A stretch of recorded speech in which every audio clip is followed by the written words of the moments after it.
everybody.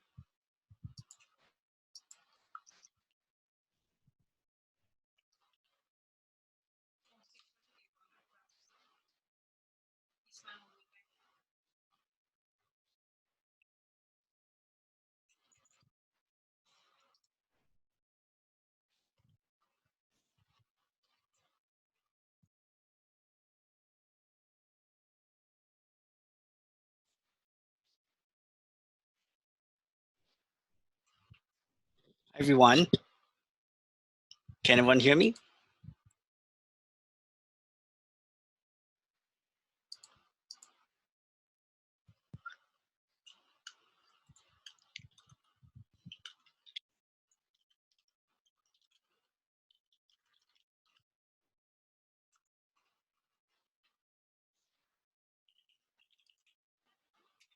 So if you all can hear me, you can use the chat text message on the lower right-hand corner.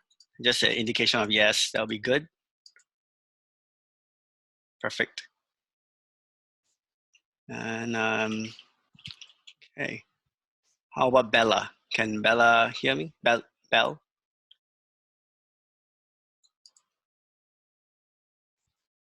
Okay.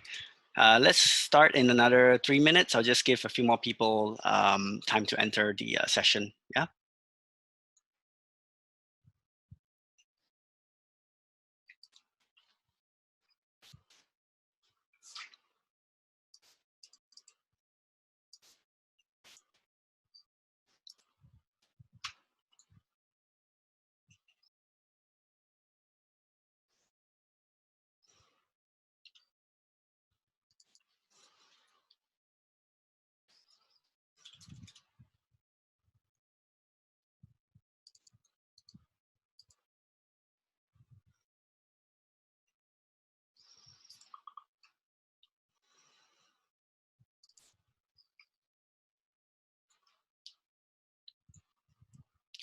Okay, so I guess I'll just kickstart this first. So thanks everyone for joining in today. My name is Andre. I'm actually the CTO and marketing strategist of TaF.tc. I handle both the marketing and tech side of the company. If you hear my dog barking, sorry, don't mind my dog. But this session is actually why I wanted to start this session is because of due to the current situation is COVID-19, right? So it's very important for everyone to get familiar with digital marketing as much as possible as they can. So I really would like to share with you more insights on how TaF.tc is going about doing their marketing. And then, this is a Q&A session. So I would prefer if people turn their webcams on so I can see your faces and then we can have more of a conversation-like kind of session. And also your microphone so you can ask questions on the go, okay, as I'm talking about this. All right, so just a bit of briefing. This is recorded, so later on, if you guys are interested to know more about the slides that I'm going to show and some other catch-up sessions, you can feel free to watch the video again, okay? Let me go ahead and just share my screen. I want to just show you the slides here. Okay, perfect. Got one more person. Hello. Okay. So just a brief walkthrough. So on your Zoom, if you have any questions, you can feel free to type it out in the chat group, the chat, and I can look at it later and answer the questions. But yeah, feel free to stop me anytime if you have further questions on what subject I'm discussing on, okay? So, okay. So just a quick indication, are we good to go? Everyone is okay? Just a quick okay on the chat, then I will start. Okay.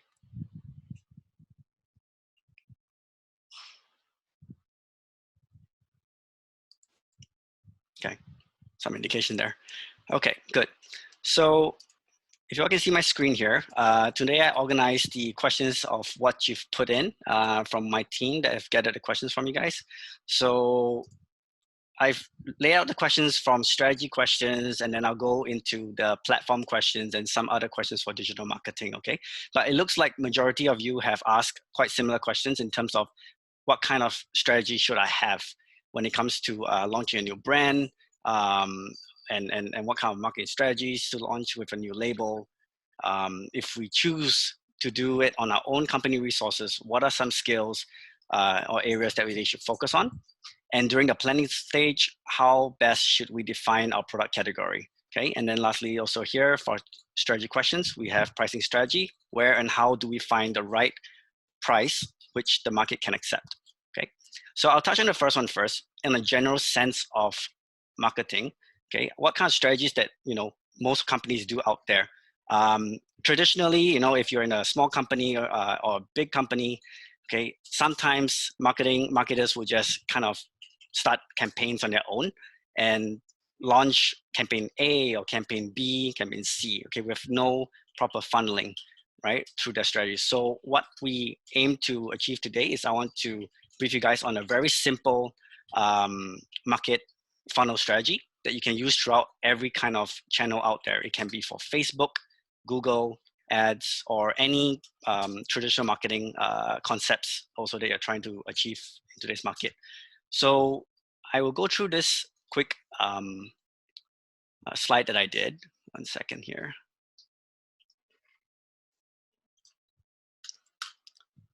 Okay, so I just did a quick diagram here for everyone to see.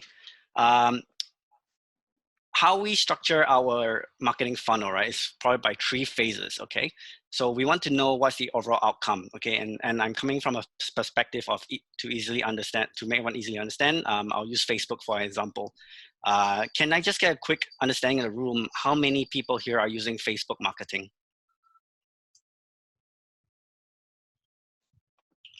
Okay, Bell, yep.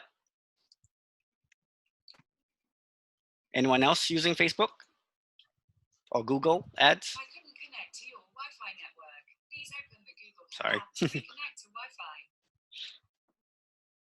Okay, so just for Facebook and Google, right? This funneling will work very well for you as you're starting out. Okay, so the overall intent for Facebook is that, and Google, is that you want to obtain leads, correct? So leads are good, but they're not perfect because you want conversions as well.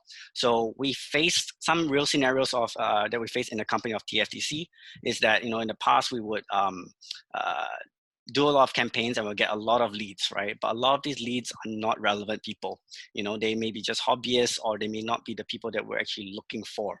Okay, so just a bit of background for TaF.tc, right? We only started our digital marketing journey about 3 years ago. That's when I first came into the company. And before that, there was a lot of more traditional marketing being done. So this was like newspaper ads and pop-up stations, okay? So our marketing budget is not a lot also at the time of when we started. So for all those who are worried about, expense-wise, you don't have to spend so much to begin with, okay? But this funneling strategy only came about, I only came off the skeleton about 1.5 years ago after the experiences that we had. So what this funneling strategy helped us with was also managing all the different products that we have. How do we give our sales team, the right people, the more accurate people, and also to cut costs in our marketing campaigns, okay? So I split this up into 3 phases, okay? So if you look at the corner here, the potential here is Facebook and Google first. But for phase 1, we want to actually reach out to the most general public, meaning we want to generate the most amount of leads that we can get during this time period, okay? From the various channels, like I mentioned earlier. So just for this example, okay, I've created 3 different campaigns. Each of this white box is a campaign, okay? Now for phase 2, the goal of it is to retarget people from the phase 1 campaign, right? That have made that has filled up a form in the lead generation that they have done in phase 1, but have not contacted my sales team for whatever reason. So phase 2 will help remarket to those people to give them the extra push of why they should sign up for their courses or any other information do they need, right? So for phase 3, this is actually our final push in the funnel. This will basically be the last call to action. and urge people on why they should sign up, right? That meaning, giving waivers or giving discounts or giving promotions, right? This is the last campaign that we want to generate for this part, yeah? Okay, so if you use Facebook before or Facebook, you know that there's a few objectives that you can do, right? You can do videos, you can do static ads, or you can do blogs or article kind of ads, okay? So just for this purpose, I will list out these examples here. So for phase one, normally what we will do is we will create video ads for lead generations, right? Static ads also for lead generations. The blog articles is more of brand awareness and traffic, okay, which I'll touch on later as well, all right, on why blogging and creating content is so important when you have a small marketing team with not much budget going on. Okay, I'll touch on that as well. All right. So like I mentioned earlier, after the phase one ads has gone out, okay, this would normally go on for a good 1 week or 2 weeks. Okay, we'll generate a lot of leads already from here. Okay, and then for phase two, we will create 4 more campaigns, right? But different objectives. If you have played with Facebook, you can create messenger ads as well. Okay, these are great alternatives of how we can remarket to these people in the campaigns from phase one. Okay, so let's say in phase one you get 100 people, right? And only 20 of them actually put their contact details down on all of these 3 ads for my sales team to contact. Okay, the rest are just general interest. For phase two, what will happen is these 4 ads will retarget to those 20 people, okay? And we'll try to get an outcome from each of one of them. Then for phase three, it's the same thing over again. Based off the results we get from phase two, is if out of 20 people, only 10 people responded, this last phase three will kick in to market to those last 10 people. So as you can see, from phase one, the leads are very generic. For phase two, they're getting more and more specific all the way to phase three. All right, so that's our goal and intent. We want to generate as accurate of our audience that we can as much as possible. And these kind of audience, once they're curated on Facebook, the good thing is that you can reuse them later as well. Yeah, okay. Any questions so far on funneling? As this is the skeleton of what I want to talk about today in terms of strategy first. So like for phase one, the kind of ads you put, it's more of promoting the brand rather than the products? Correct, yes. Because you don't want to sell, the way people browse on the internet, right? As if you're doing online shopping as well, you don't buy products immediately. Let's say if you're shopping for a laptop, right? You will do a bit of research here and there, correct? So that's what your phase one is trying to do. If you're marketing for Apple, Apple want to show you the brand first. What does Apple do? Okay, what kind of products does Apple offer? Okay, then only in phase two, we start to introduce the products there. Because based off the phase one, in every ad, even though you're marketing your brand, it's still linking ultimately to a lead generation form where your sales team can contact them for further information or leading them to a website that's promoting your product. So as you get deeper into the funnel, then we'll market the product more specifically. Does that make sense? Yeah. Okay. So it takes time to be able to convert. Correct. Yes. Later on, after we pass through this stage, I'll show you a couple of real examples of how. I'll show you one example first of how we as the marketing team in TaF.tc do our ads. And then I'll go a little bit technical into Facebook, just a little bit, so I can let you guys understand how long it actually takes for an ad to start generating results from an analytics point of view. Okay, Ken? Okay. Okay. Yeah. So any other questions first?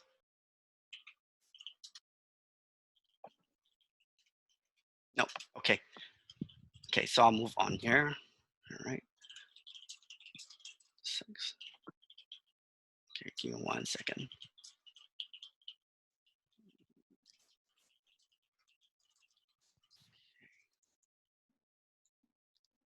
Someone just joined. Very good. Hi, Ria. Hi. Hi. Yep. So we just started. Good thing you just joined. We're starting on our marketing funnel strategy Okay. questions. Yeah. Okay. Yep. So anytime you have any questions, feel free to jump in and ask me. Yeah. This is more of a Q&A session. Sorry, Okay. can you explain the phase 2 campaigns? Sure. Okay. So I think that was just a skeleton. Let me just show you one example on this slide, because this is how we actually project how it'll look like on Facebook. Okay. All right. So as you can see here, right, this is the concept of the funnel is to increase lead quality and provide lead quality and provide sales team with the prospect that are more informed and committed. Yeah. So as I mentioned earlier, this is phase 1 where we're reaching out to the customers first, right? So we're generating ads that are very generic for people to fill in their information easily. So in this example, we got 3 ads here. One is the static Facebook ad, right? One is a video content creation, and the last one is a blog article. Okay. So for the static ad generation, if you're interested, right, you'll read about our ad, you see the images, you're interested, you'll click on learn more, and we'll prompt you a lead generation form, right, where you can fill in your details, and we'll ask very generic questions on what courses you're interested in, for TaF.tc's purpose. We'll ask what course you're interested in, and what other areas are you keen on exploring it into, yeah? So same for the video, you'll watch the video of your relevant of what we're marketing, right? In this case, it's our shoes, and then it's the same thing. They'll click on learn more and it'll generate a lead generation form as well, right? Then for the article, this one's a little bit different, right? If they click on the learn more, you'll bring them to a separate landing page where they can read about our auto shoes competition winners from 2018. And from there, they'll understand really a different perspective of what we're trying to achieve, right? It's the brand awareness of what TaF.tc does, apart from just creating courses for people, right? We also do competitions, we do job placements, helping them with job placements for people as well. And if they're interested, they will contact us via contact form on the landing page as well, right? Okay. So then next is going on to the phase 2. This is a re-engagement ad, right? Once the phase 1 is done, we will remarket this ads to the people that have converted, has put in their details in the lead form, but has not converted yet, meaning they have not called my sales team, they have not reached out to us at all. Okay, then we will launch this ad to remarket to them. Okay, so it's also similar, you can see, right? Based off these ads, they will create lead generation forms as well, so you can fill in again, right? But this time the questions are more specific.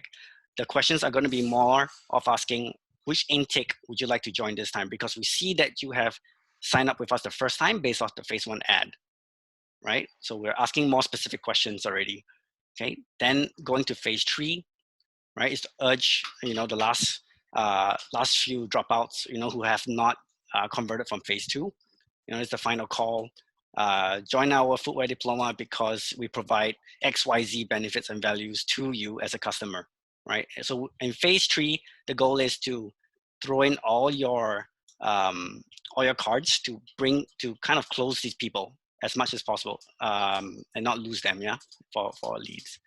Okay, so after we've launched this 3 phases, what we found out is we saw an increase in lead quality, right? There were more entrepreneurs and more informed audience. So we wouldn't get calls to my sales team asking, to brief them about the products again, even if they've seen the ads online, because this time around, these are people who are very invested into our product already. Okay. Second is increase the lead quality further down the funnel, right? As I mentioned, from phase 1 as comparison to phase 3. Yeah, and then there will be some prospects fill in the forms outside of Facebook as well, which is led by our article, our blogs. So we found that, a good trend is when people read our articles, they'll start browsing our website, they'll look at other pages, and then they'll fill their details out as well through those forms, okay?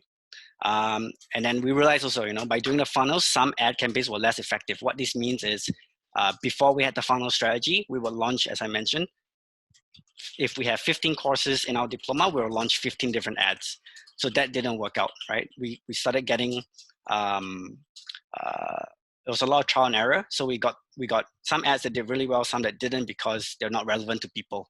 So this funnel strategy will help you funnel people, the relevant people, for you to contact to close the deal next time as a sales and marketing. Yeah. Okay, I'm gonna stop here very quick. Any questions? Could I see the slide again on the concept? Concept. Okay. Yeah, the slide 3.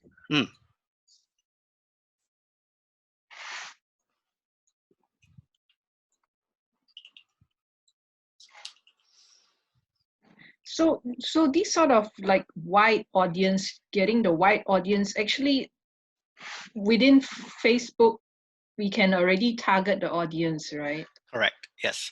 So for Facebook, when you're creating your campaigns, there'll be a portion, right? There'll be a segment that will ask you to target your audience. So Yes. if you have not done any remarketing before, you'll only be able to generate the interest. So you'll be typing in, you know, bags, shoes, people are interested in these areas. But later on, if you had done the funnel strategy, right, all the data recorded from phase 2, you'll be able to see it for remarketing. You'll be able to save an audience, and then you can see that these are the remarketed audience that have interacted with ads before. You can reuse those for your remarketing purposes.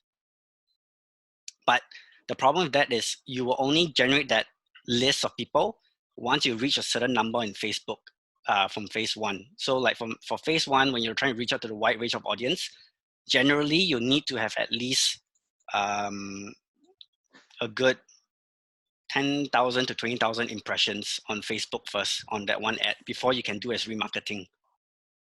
Okay, so that's why your phase 1 is very important to reach out to as wide as possible, wide of an audience as possible. Okay. Only once you've done this, then your phase 2 and phase 3 will work very well because it will tackle on the remarketing data. Okay.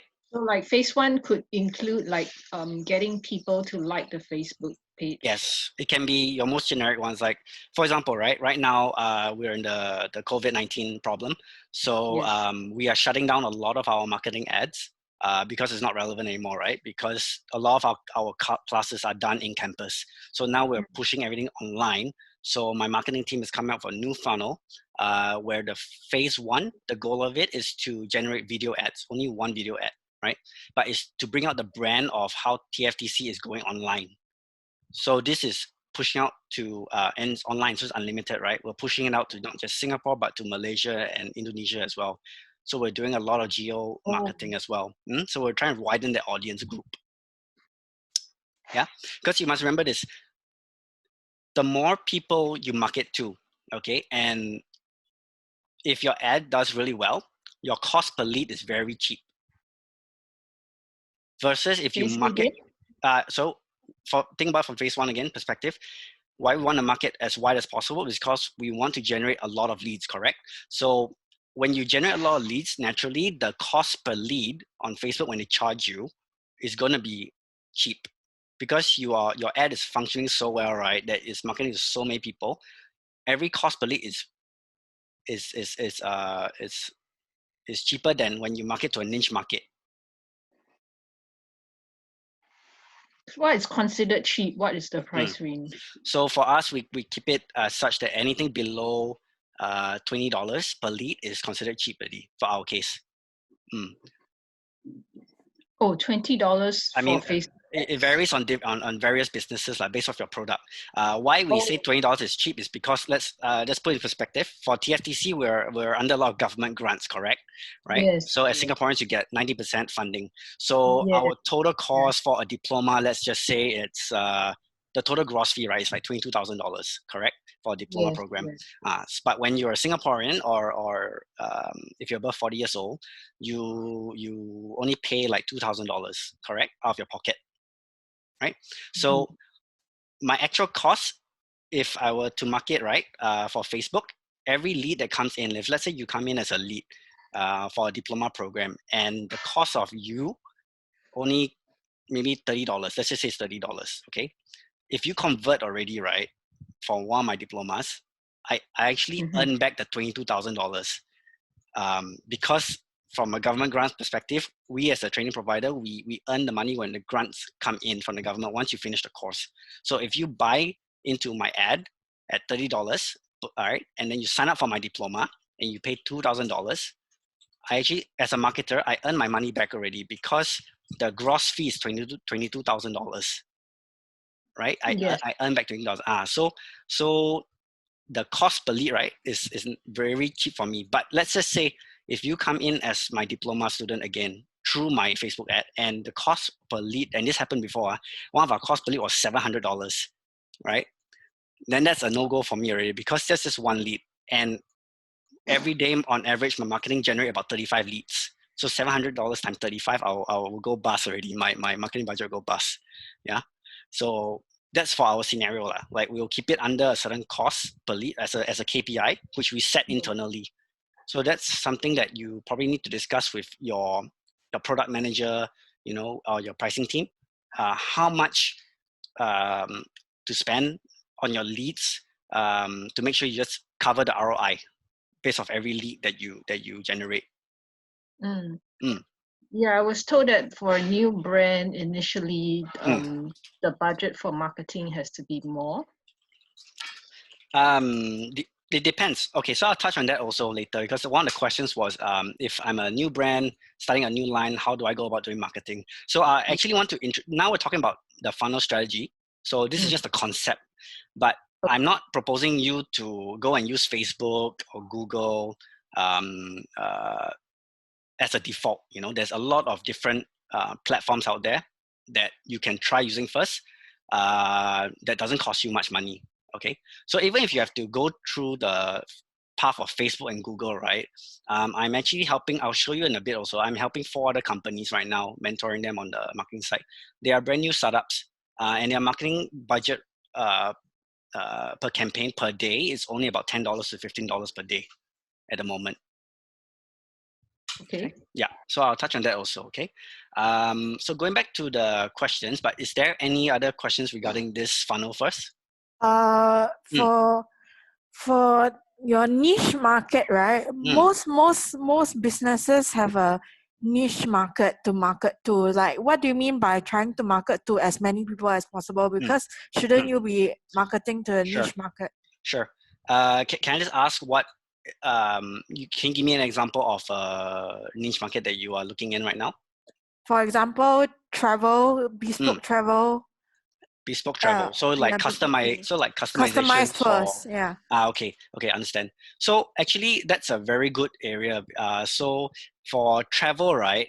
Even though it's a niche market, like TaF.tc is also a niche market. We're only teaching fashion, right? How do we bring everyone in to learn fashion? But for your travel side, how you widen the range as much as possible. Okay, I will market it. If you ask me, I will market it by people's interest first, right? You don't just market interest of people who want to travel. You market people's interest by how they browse on Google, right? Like if you're looking to travel right now, what are the sites are you going in right now to look at your travel plans? Okay, so for me, for example, my wife and I, we wanted to go to Bali, right, before the COVID-19, but we couldn't do it because now stuck here. So, but in the process, we were looking at like Agoda, right, hotels.com, Travelocity. We're going to various sites on how to look at what to do in Bali, for example, right? So in Facebook, the good thing about it is that you can do very detailed targeting in terms of companies as well. So if people who are searching on travel velocity, you can literally type travel velocity and that will pop up as an audience. People who have searched travel velocity on Google or whatsoever, that will be an audience category and you can just type that in, right? For fashion, for example, right, how we target the mass public in Singapore, just in Singapore, what we look at the locals at where they shop, okay? So things like Charles & Keith, Pedro, Pazion, what else, Iora, right? These are companies that we can actually type in the audience in when you're doing the audience selection in Facebook campaigns. So that's one idea on how you start looking at companies first. That's easiest on how people search for things on the internet, right? Then you can type that in for Facebook audience targeting. The next thing is general interest already. So if you're doing bespoke traveling, what is some activities in your bespoke offer that you offer to people, right? If people are traveling to Bali again, I'll choose Bali for example. If they want to go Bali to the beach, what are they going to do in the beach? You dive down into more details, right? So in the beach, I want to go eat seafood. I want to do surfing. So you start typing in all these categories in, like surfing, seafood, I don't know, public or music and all those kind of things. These are interests that Facebook pick up, and you can use that as your niche market to widen the range. And if you put enough, right, a good size of how we do our gauging of when it's good enough is when it's at least 1.2 mil people that we're marketing to at least, then that's a good range already. And Facebook will tell you this on the like one of the sites that will show you that, okay, when you select all these audience, what's the potential reach right now? How many people you have marketing to potentially? Does that answer your question? Yeah. Yeah? Yeah. Okay, good. Any other questions here? No? Okay, then I will move on to the next part. 1 second, let me pull it up really quick.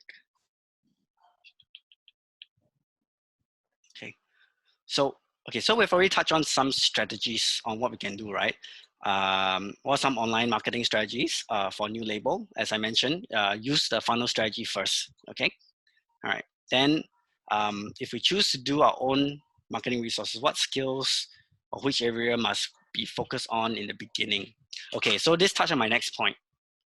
When I said earlier, right, you don't necessarily need to use Facebook and Google as your main means of marketing in the first time as a new launch.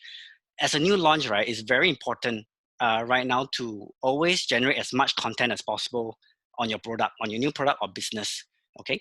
Why I say this is important is because you have no money, right? What's the best way to market free on Google right now is through generating content, right? That would help with your SEO. Have you guys heard of this term before? SEO, search engine optimization? Yes. Yes. Okay, good. So if you all know how SEO works, it's how Google ranks your site on the search engine, right? So in the past, when there was not many online companies, it was very easy to get ranked on Google. But because now everything is going e-commerce, right? There's so many people on Shopify and all that, it's overcrowded already. So Google is very picky on how they select people or websites, companies to be on the first page or second page, right? So one way you can do this really well is to generate content first. So for TaF.tc, for example, okay, every month, actually we come up with blogging content. All right, so this is one major struggle that we had as a company when 3 years ago, because we had little content on our website. Every content that you see is always related to cost products and all that. We have nothing else. So we generated a blog content because this will help with our SEO ultimately. All right, and I'll actually give you guys some tools as well on how you can tell whether your SEO is doing good or not as well in your company. Okay, but general rule of thumb, come out as much content as possible. If every month you can come out with one, that's great also. But that one article, right, has to be at least 500 to 1,000 words if possible. Or if you cannot meet 500 words, you put in as much GIFs, images, videos that you can. Yeah. So this is just one article of our one of our graduates, Matthew Gideon. Right, we interviewed him. This is an internal blog that we did. Right. So there's a couple of key things here to look out for. What makes a online content relevant on Google? Okay, I'll tell you. On Google, if you can see here on our blogs, you'll see a lot of red color links, right? So these are all backlinking, right? So Google actually rates a company's article if it's very relevant first by the content. Okay, Google is very smart nowadays. Google can tell even by synonyms as well, or even by content phrases. If you're writing about bags, right, you don't need to literally say tote bag anymore. If you're writing about tote bags and the process of how you make a tote bag, Google can pick it up, and they will rank based off the readers, the amount of attention that it gets, and then it will rank on the search engine. okay? But another key thing to include in every blog content that you create is actually backlinking. So if we click on, let's just say for this blog, right, with a background in engineering, it's a wonder that Martin decided to pursue a career in the fashion industry. So whenever I tell all my marketers, okay, you're writing blogs, it's very important that you still link back to the product, original product that this person took in the first place, right? Because every backlinks will help also in terms of ranking on the Google search engine, okay? So if I click on this link, it'll bring you back to our website, right, into that particular product that the person took. In this case, it's fashion business, right? So it's backlinking into a specific product, which, yeah, okay.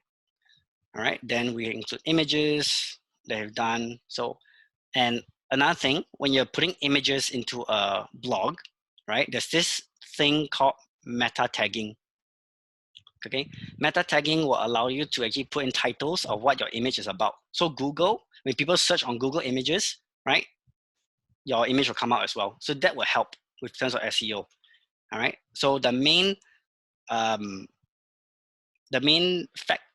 I'm trying to get out of it is that for every backlink you do, right, whether it's text or an image, if it links back to your website, that's a plus already that Google will give when it comes to ranking.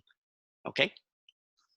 All right. So blogging and content creation is definitely one of the best tools, the best free tools that you can use as a new startup or when you're launching a new product first, okay? Because you're getting, one is you're reaching out to a wide audience, okay? Second is you are also generating relevant information for people to read, and Google can rank this. It's searchable on Google, so people can search your content up as well, okay? And then lastly, inside any blogging content, right, you must have a form, some sort of form generation, like a lead generation. This is ours, for example. If you have any questions about anything, fill it up so your team can contact. So we are addressing a lot of things here, right? As I mentioned, the funnel in the first place. Most importantly is you need to get traffic to somewhere, some sort of site, right? You need to get ranking on Google done, and you need to generate leads still. All right. Are we clear here? This one?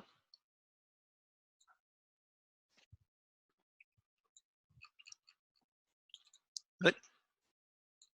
Okay. Okay, so that's for content creation. Let's see here. Okay. Okay. So, oh, sorry, one more thing that I didn't touch on content yet before. So we talk about blogs, we talk about articles, video creation as well. This one, right, if you have a YouTube channel, okay, put all your videos on YouTube that you have ready already. Just create a YouTube account and create a YouTube studio. It's done very easily. You can park all your videos there. Then when you park your videos, it will also help with SEO because you will link your website in every video, correct? You link your website, you put some description there of what this video is about, and Google will pick that up as well because YouTube's owned by Google anyways also, right? Yeah. Okay. So before I touch on this next one, during our planning stage, right, how do we best define our product category, right? I do want to introduce you guys to a few platforms first, so you get a sense of, you know, because we talked quite a bit already on funneling and what some strategies we can do. What are some of the tools now that you can use to help your business? Okay, that's not so expensive also, right? So some of the questions here: what are some low to no cost platforms can we look at to execute digital marketing? How am I able to gather an audience for live promotion? Sorry, live promoting event that I want to hold. How different is the consumer behavior now during times of COVID-19 as compared to before? All right. Okay, so we'll address all these questions. Some of the tools that we have that I use now, okay, are these ones. All right. Sorry, a blurry image, but I'll explain what they are actually. So I'll start with the SEO first. Since we're on SEO, talking about the subject, okay, this is a free tool everyone here can use. It's called Neil Patel. Have anyone heard of this guy before, or yeah, platform? I think Elvina mentioned it in her class. Alvina mentioned it. Yes. Did she walk you guys through it at all? Yeah. She did. Okay. I took it last year. Got it. Okay. Let me just do a recap then, and I'll show you a little bit more of what you can do with the tool. Have you guys tried? How much have you guys tried using it? No, actually. Haven't tried that. Okay, I'll do a refresher and I'll just point out a few simple areas that you can start on first. Okay, because this tool, right, it's very good when it comes to if you don't have an idea on how to even generate content, right? This tool will help you there. It will also help you to tell you how your SEO is doing and what possible keywords to use if you're going to use Google Ads as well. Okay.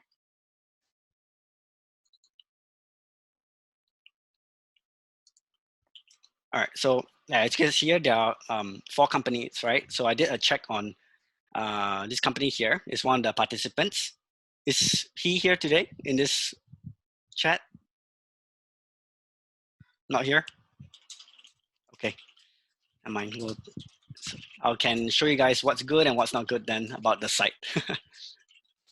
Okay. So if you see the dashboard here, there's a few things. So number one thing is your main priority as every business, right, is to check on your SEO first. Okay. So for that, you will go to SEO Analyzer, right? You can try this also as if you want to follow along, but you go to Site Audit and you type in your domain name, okay? And it's in Singapore and all that, yeah? 3 years ago, our on-page score domain was only 49, so it's horrible, right? Very bad. Our monthly traffic was close to only hundreds, 200s, and then our organic keywords were very little, right? So I'll just touch on all these areas first a bit. All of these 3 segments here that you see, organic monthly traffic, organic keywords, backlinks, will all contribute to your on-page SEO score, okay? So how do you generate traffic, right? This can be done by your Facebook ads, your Google ads, or even your blogging content that we talked about earlier, right? As long as you share that link out to people or on platforms, you will generate traffic through those channels, okay? So we talk about a few paid channels already, right? Like Facebook or Google. Then we talk about a free content creator, free tool, free method like content content articles. Make use of other channels as well out there, like niche platforms such as Pinterest, right? That has not been charged yet to audiences. It's all free. So even for TaF.tc, right? We even use carousel. We post carousel for our one-day workshops, right? So sometimes you'll see that, right? Because we don't want to keep paying Google and Facebook all the time also, right? And we want to always, remember what I said earlier, the phase 1, we want to widen as much as possible to our audience. So we need to reach out to every platform out there in social media. So this involves Facebook, Google, Pinterest, which is free, TikTok, I'm not too sure now, but TikTok is the next one that we're looking into. That's a new one. Carousel, and then blogging, article writing, right? And YouTube, okay? All these platforms, utilize them to generate traffic, right? Carousel is not free, right? Sorry? Carousel is not free, right? Carousel is free. They will charge you based off the credits.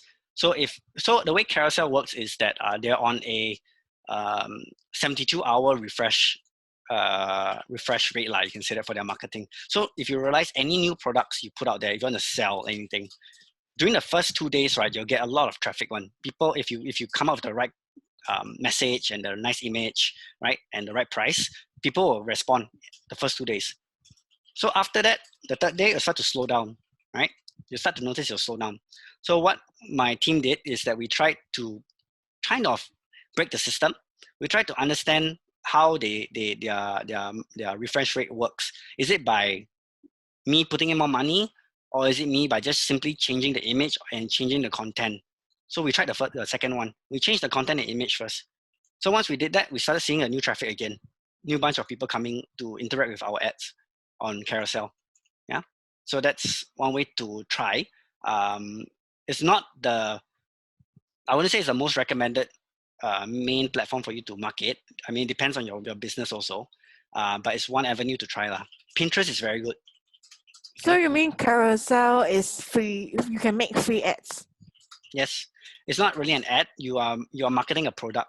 So we put a product Okay. out there. Yeah, there's no ad function to create. Carousel is a platform for you to just market anything you want to sell.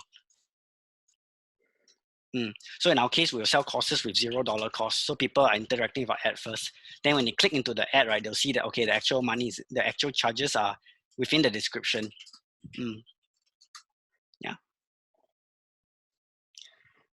Okay. All right. So for organic keywords, coming back to this, how this is generated. Okay. There are a few parts to this. Number one is your blogs. That's the first one that we went through. Okay. Second, main one, which is very important, is your website. Yeah. So this is the part that I realized a lot of startups don't do very well. They create a website and they made it very aesthetically pleasing, but there's a lot of errors in the SEO setup. Okay.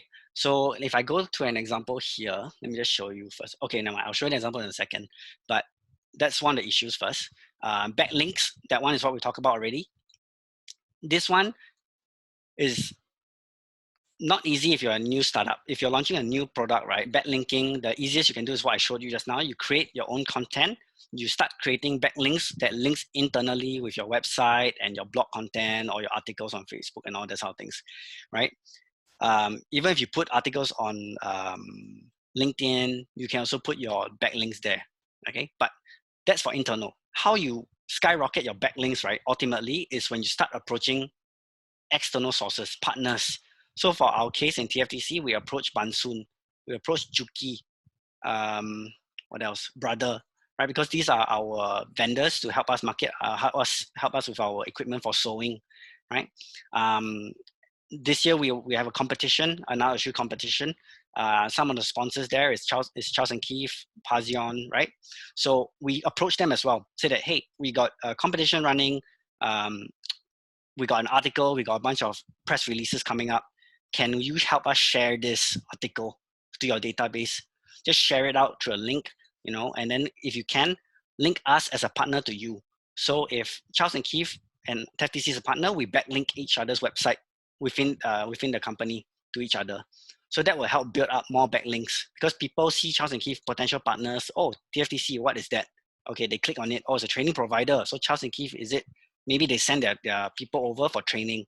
So you'll start to generate this kind of flow and domino effect once you start building up the backlinks here. But that being said, it's not easy for backlinks because it's quite a lot of administrative work, right? Because you need to talk to a lot of people, a lot of partners, and then start to link it up through your website, right? So one way to tackle this, as I told my boss, Doreen, she has the biggest contact in the world, right? Contact list in the world. So I told her, hey, send out your business website to all your partners and see if they can what do you call it? Put a logo on their website as well, on our logo on their website, and we'll do the vice versa. We'll put their logo on our website. So this becomes a partnership, right? So we share the traffic load. It's beneficial for both parties as well, right? Because one website will do well, the other one will do well, and then vice versa. It's a domino effect. Okay. Does this part make sense? Yeah, so just make a point to make as much connection as possible. Yes, correct. Your backlinkings, right, is your networking session in the world of marketing. Yeah. Okay. Yes. Okay. So coming back to, I'll just show you some examples.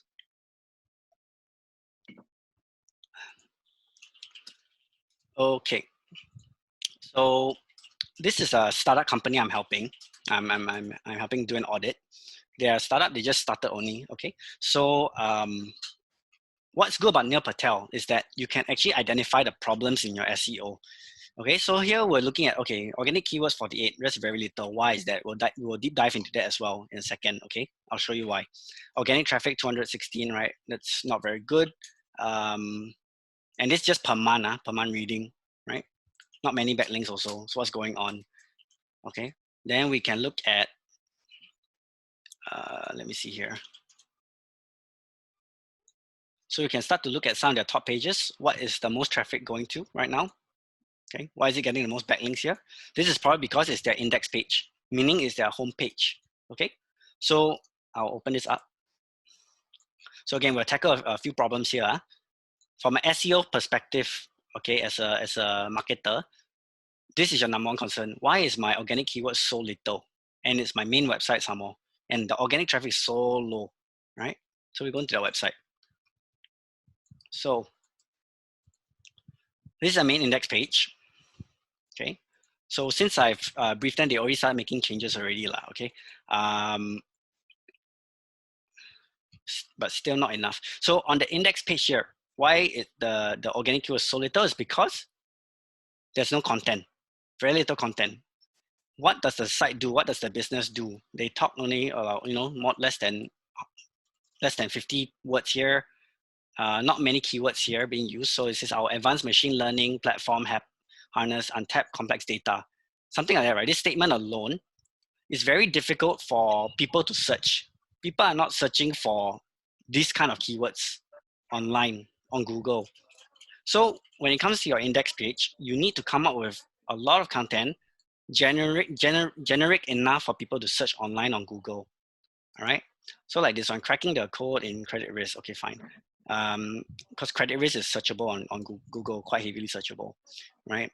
A lot of this is value added kind of content. It's not searchable content that people are searching on Google. So that's the one problem already, right? You want to make sure you come up with keywords within your content creation in your main landing page that's easy for people to recognize and search on Google, right?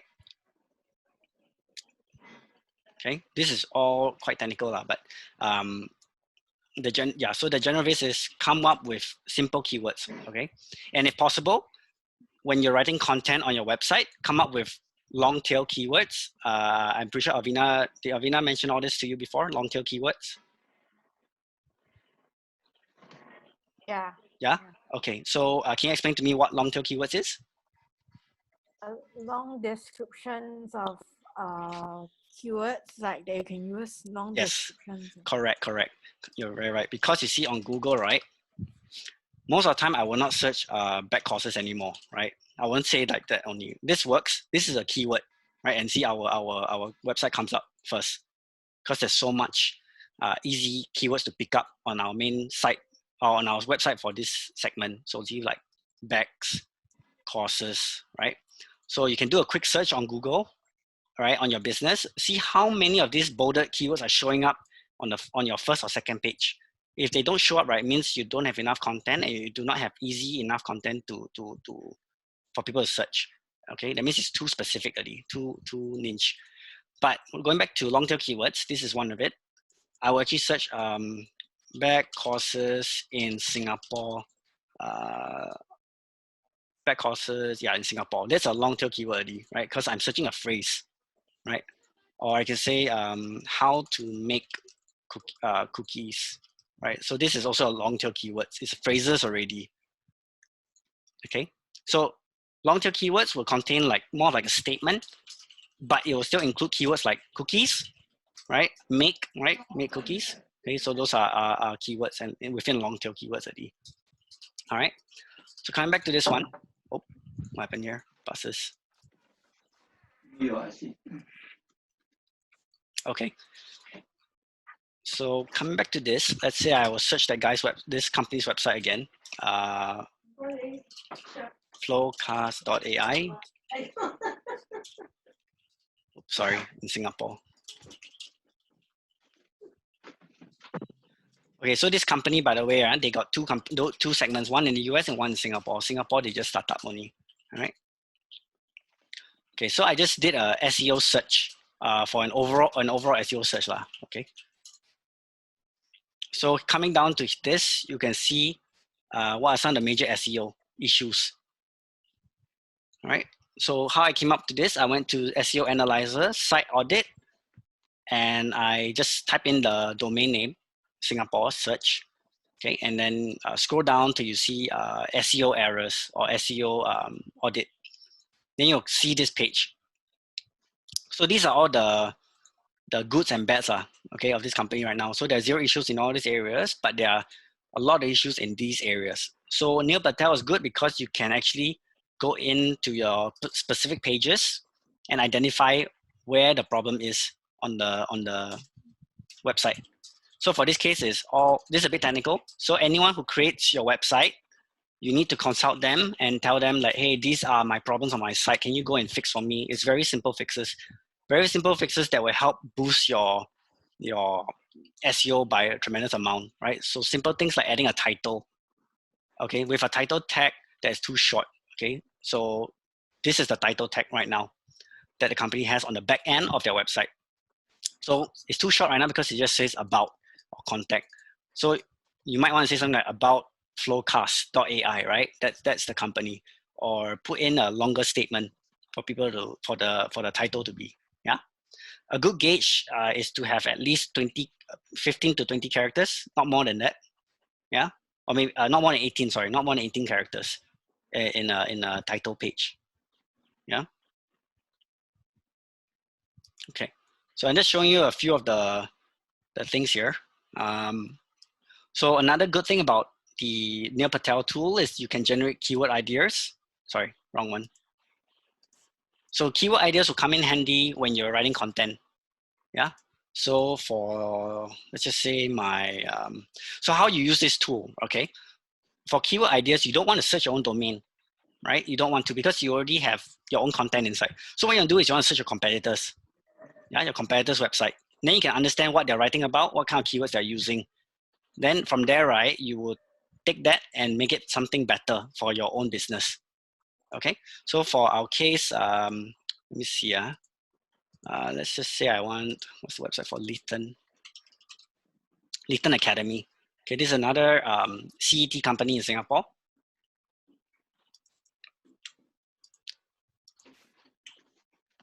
Oops, sorry.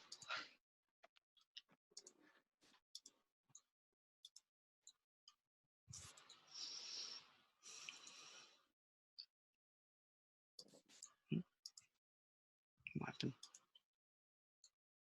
Okay. Okay, so if we scroll down all the way, once you search domain up, we scroll all the way down. We'll look at SEO keywords. These are the keywords that this company is buying, okay, online. So as your company grow, right, which one of the questions was is, should you engage an agency to help you with your digital marketing? I'll come to that also. It's a yes and no answer lah. Okay, depending on where you're at in your business right now, because most of the general setup can be done internally. Okay, so these are the keywords for that Lytton is using on their website. Okay, all these ones. So your marketer's job, right, is to do some in-depth study on how they look at these keywords and how is it utilizing on your competitor's website, and is it worth to also challenge your competitor by buying these keywords as well, because these are keywords that are open to any company to buy on Google, right? Okay, but if you don't buy your keywords, let's just say, hey Andre, I'm a new company, I got no money to buy SEO, because normally when you work with an SEO vendor to purchase 20 keywords, you're looking to pay an annual fee per year about $7,000 for 20 keywords. Yeah, that's one of the cheapest already lah. Okay, so Andre, I got no money to buy keywords from a vendor. What do I do? You just need to make sure that whoever created your website, right, you need to include certain keywords in this list that are doing very well into your website as well. All right. If I think I did a few auditing on some of our graduates' website, most of them are using Shopify or WordPress. Is anyone here using WordPress or Shopify right now?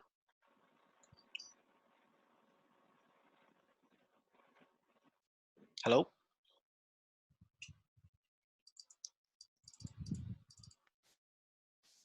I plan to use Shopify in future. Shopify in the future. Okay. Okay, good. So for Shopify, right, you can, it's most of the time Shopify is built on a WordPress platform as well. Yeah. So you can use this tool called Yoast SEO. So this one, actually what is good about it is that it's just a plugin. You just need to install this plugin into your website. And then when you go into the back end, right, you can actually edit all your SEO there through this platform. Okay. So Yoast SEO is one tool that I really recommend if you're using WordPress. All right. And I believe they have one also for Shopify. Let me just take a quick look. Bell is asking about Squarespace. Oh, yes. I just saw that question. If I said Squarespace, does SEO the same way? Yes. Let me see if I got an example. Squarespace, there's already a SEO platform built into it already. So it's optimized for you, but you do need to set up you do need to do the setup in your case. So for Squarespace, let me just show you. I think we still have an account, one of our older accounts. Let me just take a look and show you.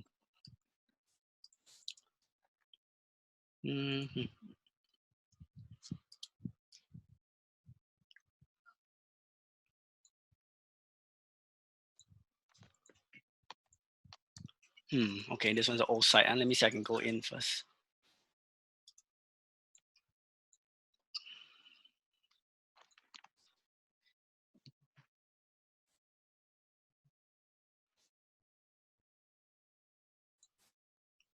Yeah. Okay, so for Squarespace, you just need to go to marketing. Hey, sorry, not marketing. Where is it?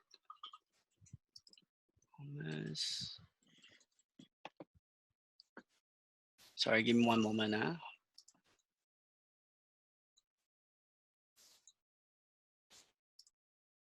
Okay, I guess it's not this one. Let me try another account.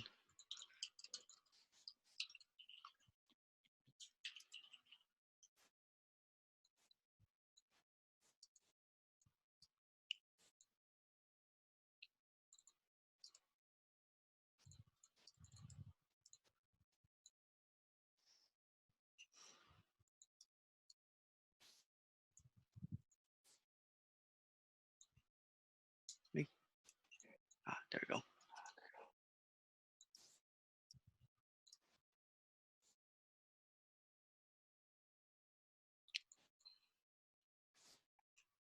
Okay.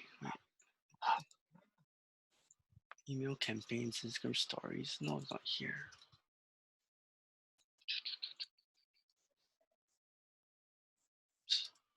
Sorry. I think they changed their ordering already. Wait. Billing information. No.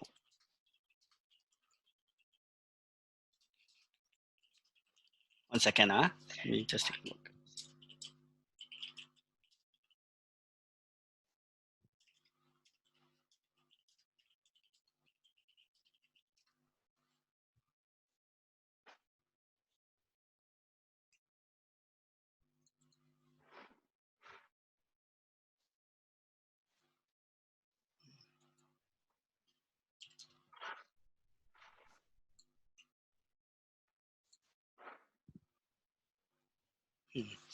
I remember there was a segment for this here, but I think they changed the layout.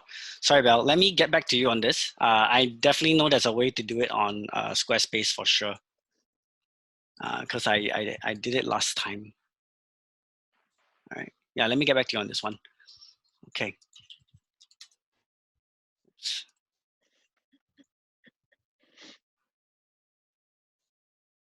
Okay, so all right, so that's for keywords generation. Okay, that's for just Neil Patel. So some area, so for Neil Patel, definitely go try it out.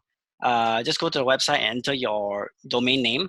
All right, and then you can remember the first thing is you start to look at the few areas that we talk about, right, and start playing around with this tabs here. Yeah, number one is site audit, and then keyword ideas as well. Keyword ideas and content ideas works the same way. You want to search your competitors' domain and see what's their most popular pages, and then you create something better. All right. If your competitor has something like 300 words of in an article, and you can see that that's one of the top pages, yeah, top amount of readers, you generate something with similar subjects, right? But much more longer content, like with the keyword, the word counts, and also including images, GIFs, and all that, and that will give you a boost also. All right. Okay. next few more tools. Hotjar. So this one is very good. This one is a bit creepy, but basically I use this tool because I don't have a UX designer in-house. So I use this tool to understand how people are visiting my website and how they're utilizing my website. Okay, so let me just show you how this works. This does not breach the PDPA or anything because all the important details, right, are encrypted. So I can't see all those, but I can see how people are interacting with my website. And this is a very cheap tool. It's only $12 a month that you can use. So the good thing about this is, oh, sorry, this is the right account. TaF.tc. Yeah. So if you've seen our website, let me just do a few things here. I see you separate the blog page from the main website, like into different accounts. Why do you do that? Because the blog page is a subdomain. It's not my main domain right now. So anything that is a subdomain, right, it will look like blog.tftc.org. So I want to keep that separate because this blog website is on a different platform I'm using. So I separately want to know, that's why this goes back to my funneling strategy early on. The blogs and articles, right, if it's aimed to function as a whole website on its own. So you want to generate as much content here. So the more content you generate here as an external subdomain site, and you backlink to your main website, that will really help your SEO already because you're building backlinks on top of different websites, different domains. In this case, it's subdomain. Subdomain is going to be anything that is blog.tftc or email.tftc or something like that. Yeah. This is not a subdomain. If I do something like this, competition, right? This is not considered a subdomain. Oops, sorry. Yeah. Crap. Yeah, so something like this, right? It's not a subdomain. It's just this is just an extension, yeah, of a website. So for when do you create subdomain? It's actually when you have different kind of segments of audience. I recommend. So for example, if you have a customer, B2C customer, and you have a B2B customer, you want to have two different subdomains already. A B2C one is one. The B2B one can be enterprise dot your main domain, right? And then B2C is consumer dot your main domain. So it's two different segments. So in this case, you'll be able to maximize Google's algorithm to say that, oh, this domain have two different web pages and they're very specific and have relevant content for various different audiences. So you want to create the subdomains for that purpose. Yeah, then you get ranked better. Okay. So coming in this one.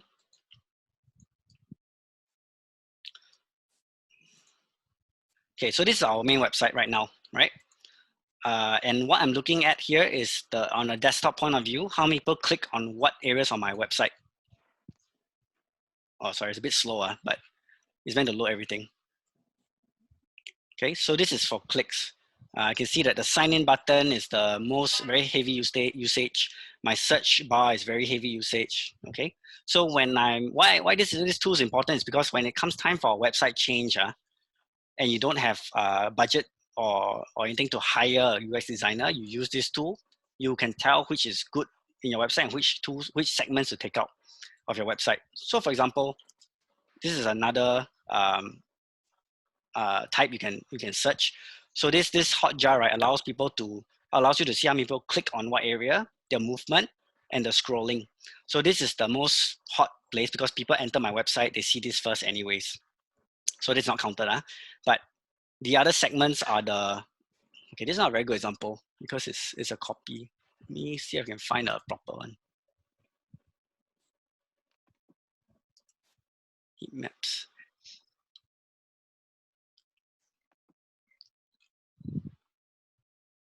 Oh, that's a question. Yes, Belle.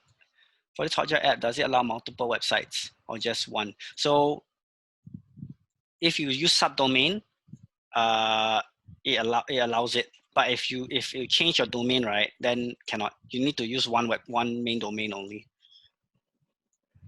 Yes, one main domain. Yeah.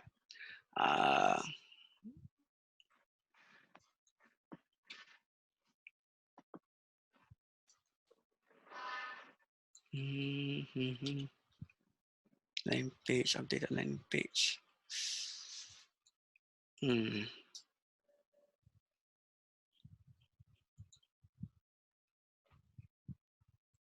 Sorry, there's a lot, that's why. Let me just see which one's the most traffic right now. 800, 2000, this one is 2000. Okay, let's try this.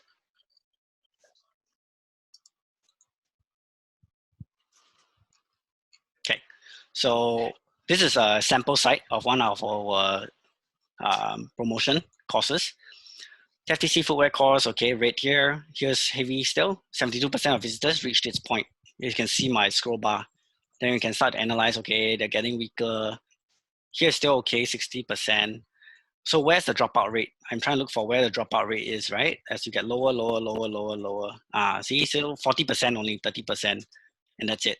So if I'm a manager, right, and I tell my team, hey, this site, one error already is that it's too long. The scrolling is way too long already, right? So people fall out towards the end here and they're not really relevant anymore. And there's only about 2,000 views on this page. So 40% of people, only reach this point. The rest of it, 60% already dropped out. So this is one way we can make our site shorter, right? And not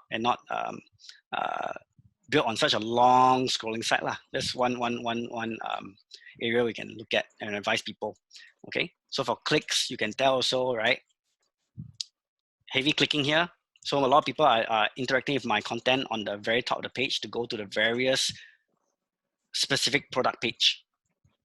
Yeah, not many people are clicking on enroll. Now they're more interested to find out about the course first, right? Which goes back to the one of our participants' earlier question is on phase one, people don't buy immediately. They want to learn more about the product first, okay?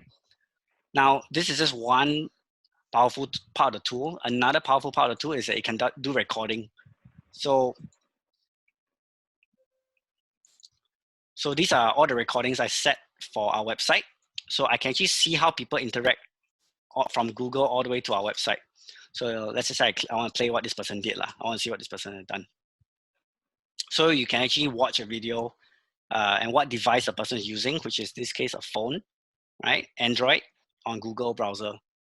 So this is the person's screen. Let me speed up the. You can see he's doing something and he's going to start scrolling, okay. Right. So this action, he clicked on this, right? He's playing with my quiz right now.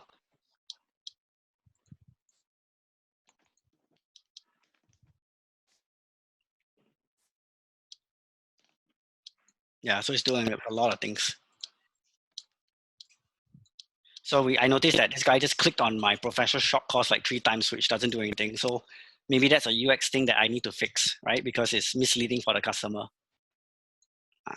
So now he figured out he's going to see schedules for a diploma. So you can fast forward also, right? You can see what happened here. There's a major action. This is a yellow dot here. You can see what the action he took. So did he go into my enrollment? I don't know. Let's see. A lot of page scrolling. So no enrollment.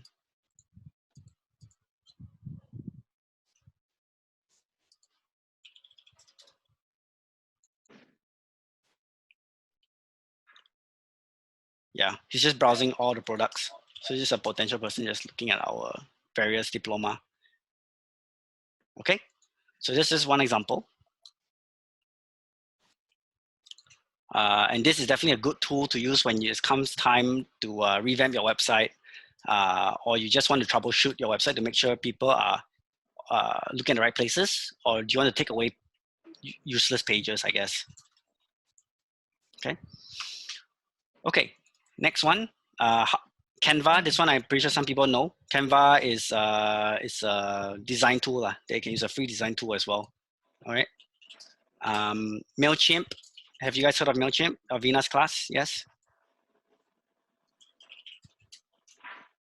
Yep. Okay. So for MailChimp, it's I guess if you're starting up, right, this is a good tool. It's not very expensive. You can host all your CRM inside here, and you can create marketing workflows and send out emails. So it's a centralized database. All right. Eventbrite. This one is I'm pretty sure all of you know, but I think one of the questions was what are some platforms to use for marketing events. Eventbrite is a good one for a free tool that we use here at TaF.tc as well. Okay, at TaF.tc we're also using HubSpot. So this one I guess is up to you, right? Because HubSpot is quite a big platform. Have any of you heard of it before? No. No. Okay.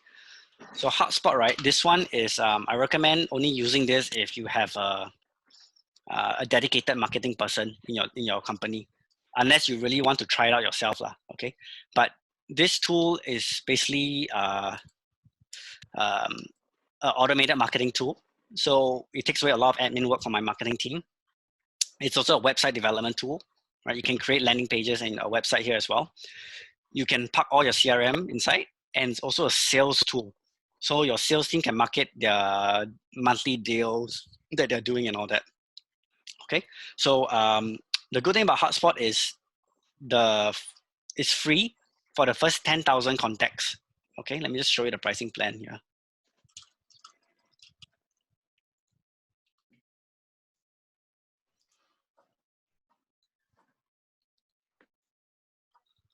So if you ever want to oh whoops hold on marketing software pricing.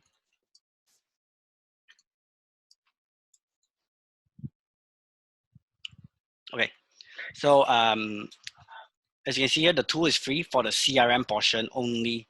So if you want to have a free tool to just manage your database contacts, right? This is not a bad tool. This is quite a good one. And then later on, if you want to, ever pay for a subscription, right? You can use this as well.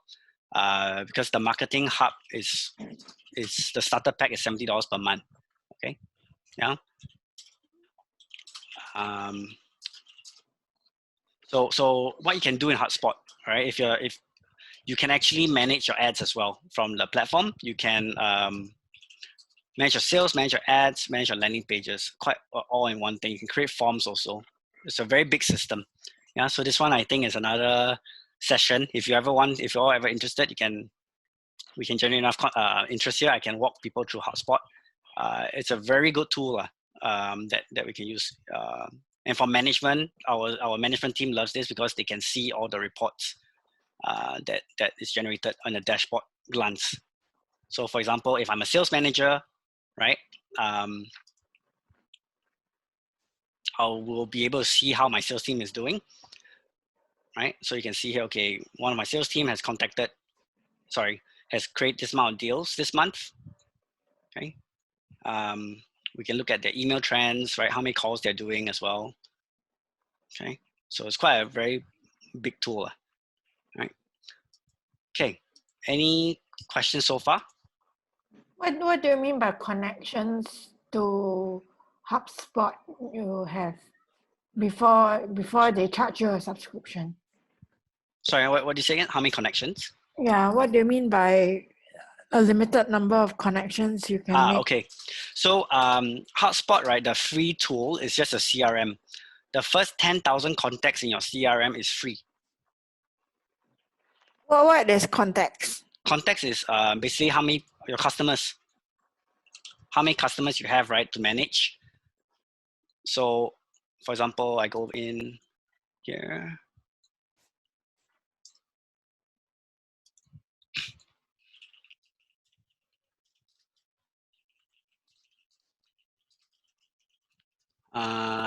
Contacts, see? So for contacts under HubSpot, this is how you manage your database. So you can put your contact details here, your customer details, email, phone number, right? Contact owner, which is our sales team, right? You can do a lot. Here's how you can assign their profile for every customer.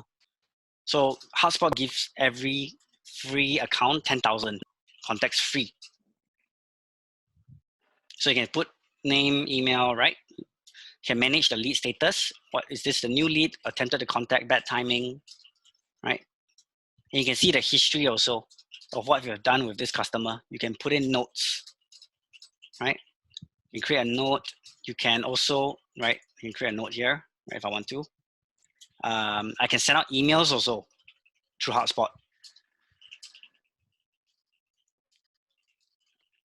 Does that answer your question? Yeah. Yeah? Okay.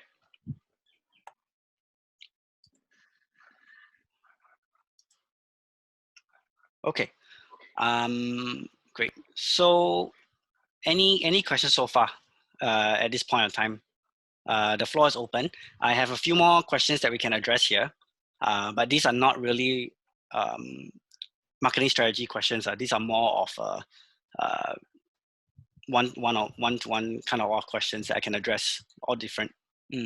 But now I'm open to take questions if any of you all have in terms of marketing, anything. Hi. Hello. Yeah. Actually, I just wanted to go back to the Yes. digital marketing funnel. Is it okay? Yep. You were talking about looking at the different inquiries. I'm actually in the middle of a meeting. May I know what is it about? Sorry, a bit soft.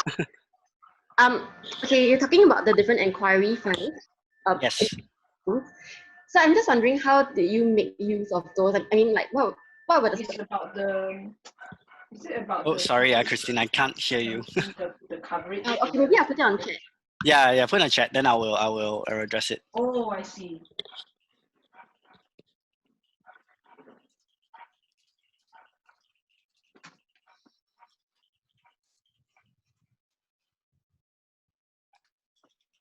Oh, yeah. You can call back another time. Yeah. Okay. Thank you. Bye.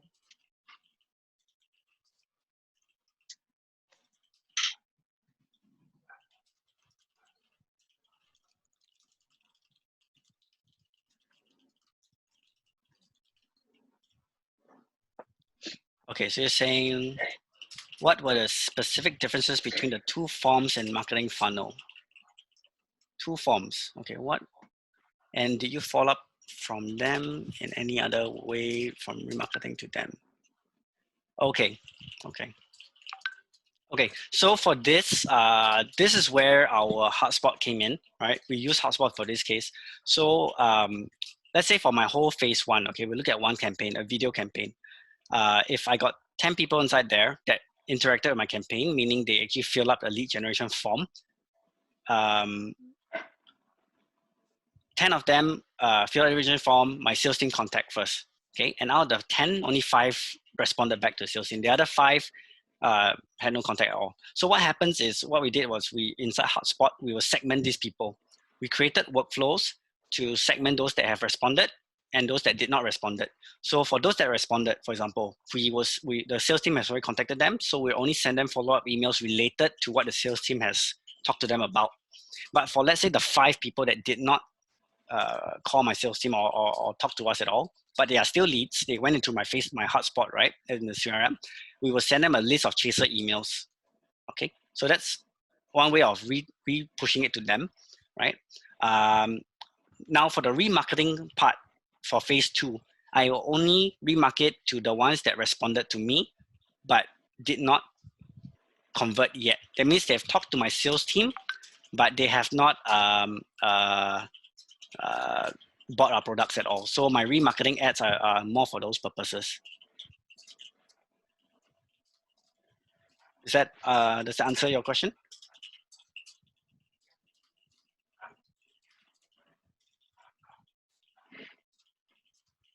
Hello, Christine. Okay, great. So yes, ultimately we still follow up with everybody. Yeah. Okay. So let me see here. Yeah. Okay. Any more questions right now?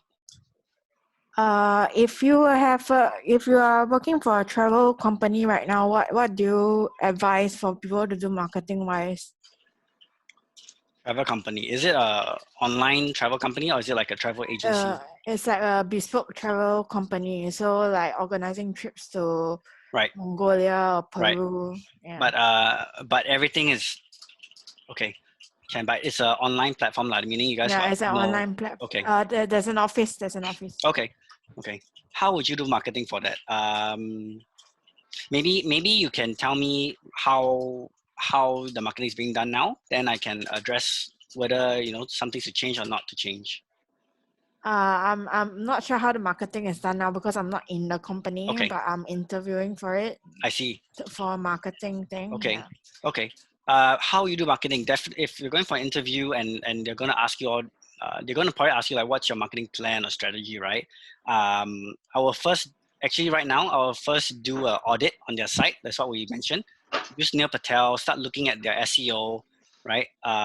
Start looking at their website, whether content is enough, whether they can generate enough content so far. Do they have Facebook ads running? Do they have Instagram? How much are they marketing, right? So everything that we discussed today in terms of the funneling, if you pitch to them that kind of idea, right, that will give you a good start already because you are actually utilizing a skeleton that's fit for Facebook ads, Google ads, right? So how you will start, I will address that first. But the main thing is if they're a travel agency, right, travel bespoke agency, bespoke travel is very niche. So the only way to address this is to come up with content. So start doing blogs, write articles, right? And then start posting these articles and sharing them and everything. So that would be the first step I would take actually, right? If you're limited resources lah. If they have already a lot of blog posts. If they already have blog posts, you still go in and analyze them because that's why I say, right, the first thing is first to do the Neil Patel audit. You can't really address any problem without doing an audit first. So start going into the website domain and start looking whether they got any ways of improvement, which I'm pretty sure every website will have. Okay. Yeah. Number one thing is some good widgets. If you guys are using Chrome, I suggest to install a few extensions. Let me put them here actually. Let me put a few. There's this one called What Runs. So let me just share my screen really quick again. So you can see my widgets up here, yeah? I have a few. So few things to install. What Runs is one, okay? So this one is very good because you can start to see from a company's website, right? What are they using? Okay, you can look at their fonts, you can look at their framework, which in this case is Bootstrap for ours because it's customized. But if you're using WordPress, it'll show up WordPress here. So instantly, this can tell you already like what tools to already start to prepare for to tackle a problem of marketing on a website. Is it free? It's free. This is free. So just look at extensions on Google, Chrome. Start looking at this one called What Runs. All right, that's one. Next one is Google Tag Assistant. So this one definitely, if a website, right, has not done their Google tagging properly, you will not have very good traction to your website. Okay, so let me see. Is there anyone's website here that they want to share with me? Then we can show if everything's okay. Anyone want to volunteer their website? It's like a free audit right now. What if it's the Facebook page? Would you be able to use like? Okay, I'll tackle Facebook in a bit. Okay, so this is a website. Oops, wrong one. Oh, sorry. 1 second, copied wrong.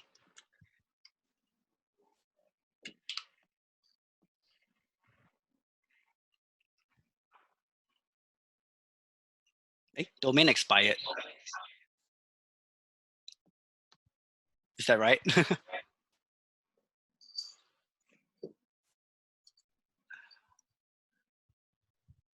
Bell, is that website yours or?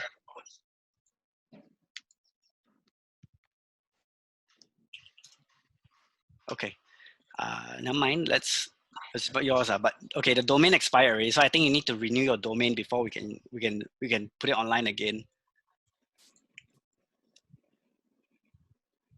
Okay, but let me try another site. Let me see. Let me think about it. You all heard of Gina, right? Gina Shoes. This is one of our graduates. She's our footwear graduate. Okay, so she has her website. If I do what runs, it's on Shopify, right? So this is one example. Okay, we can see what she's using this on, right? She has a Facebook widget as well. Okay, this part's not important. This is too technical already. So this is good. So what runs, right, instantly when you audit a website, you want to look at a few things. Look at the CMS, look at their widgets, and look at the advertising. Here she has Facebook pixels, which is very good but she doesn't have Google Analytics. So she loses out on the Google site. But for Facebook, right, she is able to do the remarketing because she's installed the pixels already into her website. So just backtracking a bit, just now we were talking about remarketing. In order to do remarketing, you all need to have your Facebook pixels set up, okay? Within your Facebook page, within your Facebook platform into your back end of the website. If not, the remarketing wouldn't pick up. Your website will not be able to pick up data for people who revisit your websites, okay, through Facebook. All right. So that's for what runs. Another one is Google Tag Manager. So this one, like I said, Gina, she's losing out on this part because she doesn't have Google Tag Manager here. Google Tag Manager functions the same way as how Facebook pixels function. If you do not have this set up, you cannot do remarketing also. You cannot track how your visitors are performing on your website. Okay, so Google Tag Manager, another important one. These are just widgets to identify whether these basic tools, basic setup is being done on your website. Okay. All right. Next one is the Facebook pixels. Is this one called Facebook Pixel Helper? Okay, you want to download this one as well. This is to track your Facebook pixels. So she has that already, so that's good. Yeah. Okay. Another free tool to use is free for a limited time. Let me see. It's this one called SimilarWeb. So SimilarWeb is like Neil Patel, but a bit more in depth in terms of tracking. Let me just show you.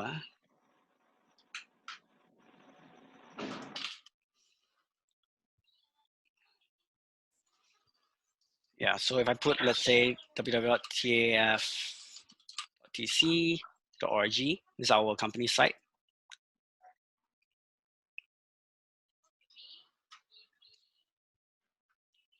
So you can see here it's generating data already. See, total visits, right, for a whole time using Google Analytics. So if Gina doesn't have Google Analytics set up, or if you don't have Google Analytics set up, set it up, because that's one easy way to get free data. Google Analytics is free, so set that up. Yeah. So going back again to one of the questions earlier, what's your plan for marketing? Basic tools to set up first. If they have social media platforms ready, like Facebook and all that, make sure the pixels are done properly. Google Tag Manager is done properly. The SEO, Yoast SEO is set up properly, right? And they also have Google Analytics. Okay, these are all free tools already, free ways of getting good marketing set up. Yeah. Okay. This was not a paid version, so if it's a paid version, we'll get a lot more data here, all right? Yes, someone had a question. So thanks for introducing so many different apps. These are all apps, right? These are all tools, yes. Tools. Yeah. Because like they're all different in their own way, right? So because there are so many tools to use, it gets confusing. Yep, understand. So I'm just introducing, this is a lot of information, so I understand that. But if you have to ask me right now, focus on these tools I just mentioned earlier. Neil Patel is just one, okay? And if you like to analyze your website, use Hotjar, right? But just use Neil Patel in terms of marketing, all right? Use Neil Patel for your SEO setup, all right? And generating content ideas. Google Analytics, also a basic. That one you need to have. If you don't have that, very difficult for any auditor or anyone you want to help you marketing, right? Analyze your website, because Google Analytics will help track the website's like traffic, the stats of the website, how the website is doing. SEO will help with your marketing. I see. I Yeah. see. Okay. So in terms of ads creation, I already mentioned, just use Facebook for the time being if you're very new. Once you get used to Facebook, then you can go to Google, because Google is a bit more complex. Yeah, but the overall concept is still the same. But if your business is a B2C market, Facebook is enough. If your business is, if it's a B2B market and B2C, then you must use both already. Both what? Sorry. Both what? Both What Facebook tools? and Google. Oh, okay. Yeah. Why I say Google, right, is because Google is a platform that people use all the time to search anything. So if you have, let's say, a advertisement running on Google and they search your business, your ad will also come up at the top of the page, even though your ranking, right, is not there yet. So for example, if your brand new website, okay, it takes time.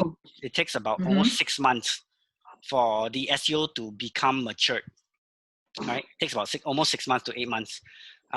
So in that 6 to 8 months, you don't have the luxury of being on the first and second page, unless you've done the content generation like what I told you very well. You create a lot of content. If you made sure all the SEO is set up properly, then yes, it'll show up maybe on the second page or the bottom of the first page first. Okay, that's the best already. Your ads, right? If you're launching on Google, if anyone search anything related to the ads in keywords with the keywords that I showed you earlier, because on Google you can actually program keywords into your ads. Yeah, so you can say bags, right? You can put keywords like bag as a keyword into your ad. Anyone search bags up on Google, your advertisement will show up as the first thing on top of everything else. Okay, so that takes priority over your ranking on the search engine page, because the ad is a paid ad. You're paying for it. Google will give you that spot at the top of it. So people on Google get confused. They sometimes click on ads instead of the actual website. Okay, I just show you a quick example. So if I'm on Google here and I search things related to bag courses, TaF.tc, like Udemy will come out like this.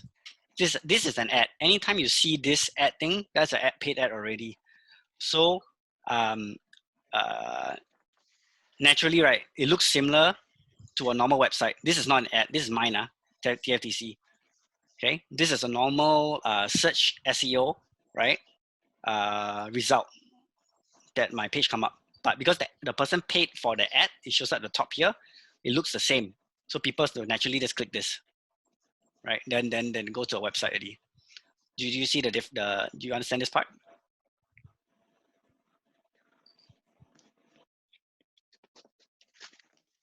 Sorry, see Tan. Sorry, can you say that again? Okay. So I was saying that this is a paid ad, because you see Yes. the ad thing here, right? And this is my SEO.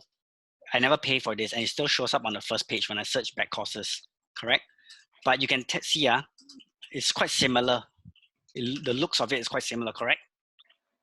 So if you are using Google Ads, your ad will show up here, because this company put in these keywords into their ads. That's why it shows up top. Yeah. I see. So it'll take priority over SEO. Okay. So even though it's but that is a Google ad, is it not a Facebook ad? Facebook ads will never show up here. That's why I say if it's a B2C market, right? If your market is a B2C, you need to you just market on Facebook, because majority of the consumers are on Facebook already. Yes. Right. Yeah, that's what. So yeah. So but that being said, Google definitely it's Facebook, to me, in terms of ads, is reaching its maturity. So we have to go back to the basics. We have to go back to Google, because Google is actually the original ad provider when it comes to advertisements online. Yeah. So it's now every new business, right, that's doing things are all pushing on Facebook, because it's very easy. So you want to do things that's not so easy. Go back to YouTube, Google, and start doing the ads there because it's actually a lot more powerful. Yeah, and it's cheaper also because it's cheaper in a way because you don't have as many competitors as on Facebook. Don't have what? Sorry, I can't hear properly. You don't have as many competitors as on Facebook. You don't have competitors on Facebook. Not as many competitors as Oh, Facebook. you mean like too many ads on Facebook, is it? Yeah, like for example, TaF.tc market a lot on Facebook. Yes. Sota, you also market on Facebook. LaSalle also market on Facebook, right? Yes. And they got a bigger audience of younger people. So I'm competing Yes. with this kind of companies. What for I do that? I must well market on Google as well, so I get the more relevant people, the more matured people, right? They are Okay. actually searching something on Google, and I get those audiences. Okay. So yeah, because the good thing on Google is that people are searching. So on Facebook, they're browsing, so it's different. When they're browsing, right, it's like you're passively browsing. You may or may not like what you see. Google, I already have the intent that I want to go and search for this course, so you get more relevant people. I see. Yeah. Okay. So when you say Facebook ads reaching the maturity, that means like it's kind of too saturated. Yes, in a way, yes, correct. And people also, when they see an ad on Facebook, they kind of just because like they now just switch off, or they just glance filter through. it out. Correct. Yeah. So right now you go on Facebook or Instagram, you see how many ads pop up, right? Yeah. See, it's getting crazy already. So people are getting very annoyed. Yeah. Yeah. Somebody just told me the other day that Instagram is becoming too commercialized. Actually, not yet. Facebook has not put in any fees on how they charge on Instagram.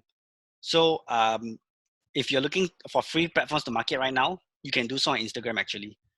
Yeah. Oh, I mean, like everybody on Instagram is correct. is marketing. So it's like once Facebook start to put in the dollar value in there to charge advertisers, then we'll see what happens. Yeah. Instagram is not free, right? Instagram, when you do what I mean by free is a platform, right? You can do stories for free. You can do posts, right? So posts and stories are very active on Instagram versus Facebook. So that's how I will phrase the term of free lah. Okay, because you can do paid ads on Instagram, you can also, but it's tagged to Facebook.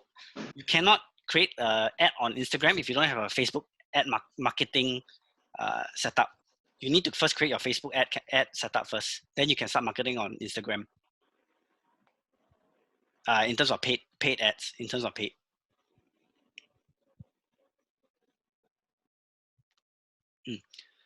Okay, so I do see 2 questions. How do you purchase SEO keywords? Okay, so you actually, purchase SEO keywords, there's only one way to do this. You have to go through a vendor, okay? You have to pay a SEO vendor to buy the keywords for you. But like I mentioned earlier, if you are a startup and you can't afford $7,000 a year on just SEO, you do it yourself. So in your case, right, just now, try to use content management systems like WordPress and Squarespace, where there's an SEO portion inside. You can build your SEO on your own. You just need to use the Neil Patel tool I gave you guys, do the research, and then start to find the popular keywords. So you want to have a mix and match of both. You don't want to pick all the popular keywords ever. Okay, too many also not so good because everyone's searching the same keyword. You want to search for a good balance of popular keywords and some niche keywords that may pop up from time to time as well when people search. Okay, so on WordPress, as I mentioned earlier, you can use Yoast SEO. That's a free tool. Okay, there's a paid version also, but you can use it as free for the basic functions for SEO. So that will get you covered of SEO already. So download that widget into your WordPress and start to do the research on keywords on SEO. Enter them inside. So SEO, okay, so just a quick one. When you do SEO, right, Yoast SEO, let me see here. How can I show this? Okay. On the back end, it'll ask you a few things. It'll ask you to put a meta description, right? So this will become your meta description here. Become a pro, right? Oh, sorry. Okay, and then there'll be a meta title. This will be what it is, all right? And then your keywords, right, will be these bolded words here, like courses. Okay, so course is a keyword. So that's something you want to put into your SEO when it search when it prompts you for meta keywords. So you got three things, meta description, meta title, and meta keywords. So when you do all this, right, this is what you are paying a vendor to help you with. They're actually going into your website.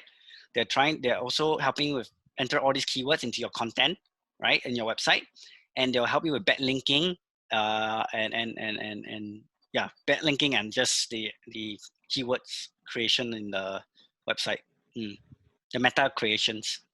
So all of it can be done on your own, actually, honestly. It's just how much work you want to put in first.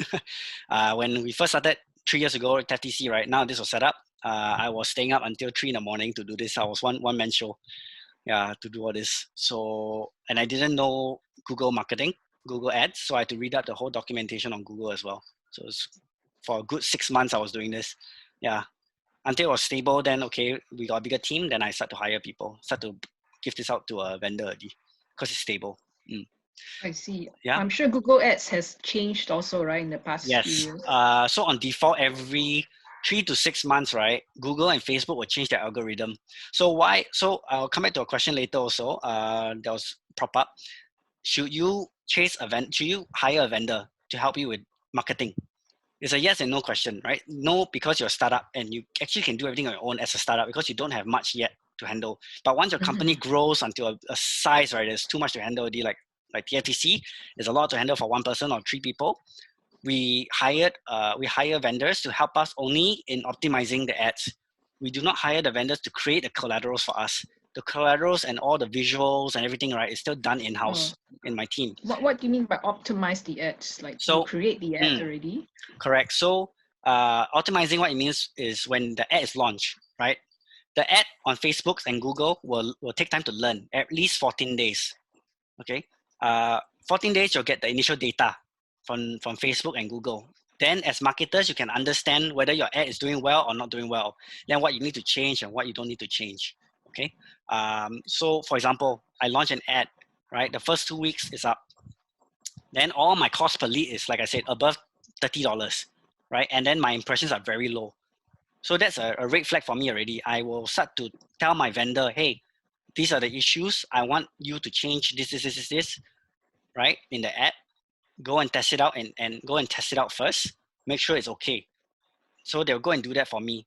Then once they test it out and make sure my theory is correct or my strategy is correct, it works out, then they will make the changes. So their job is to actually help you monitor when the ad are all in red flags. When you have red flags in your ads, when your ads are not functioning so well, their job is to monitor that for you and re-optimize for you.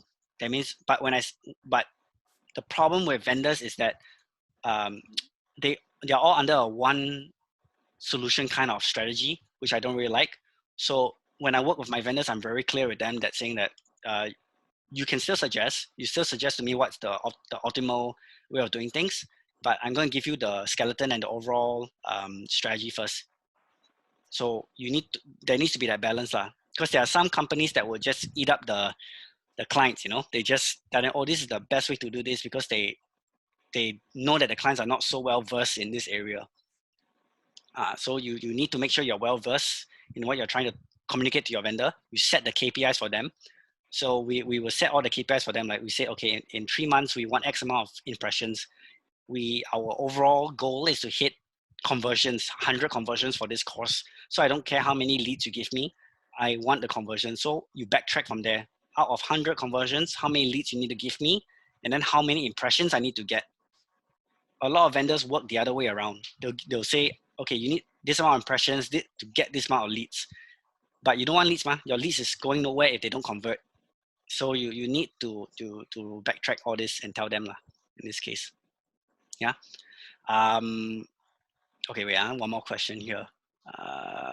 Another question on inquiry forms. If we have phase 1 ad leading to inquiry form, after clicking learn more, would it potentially have a lot of dropouts in leads, as they might have expected a page to find more information? And there is any way to mitigate that? Yes. So on Facebook, right, it depends what you want to put on your forms. So learn more is just one option. When you create your ad, you can say sign up now, or you can say learn more, or you can say view video, or yeah, there'll be a few options for that. That being said, right, when you create your form, after someone fills up the form, we always give them a thank you message, right? So the thank you message actually has a link to the product that they were interested in. So they don't need to wait for my follow-up email. They can just click on the link on their own to visit the site directly. Okay, does that answer your question, Christine?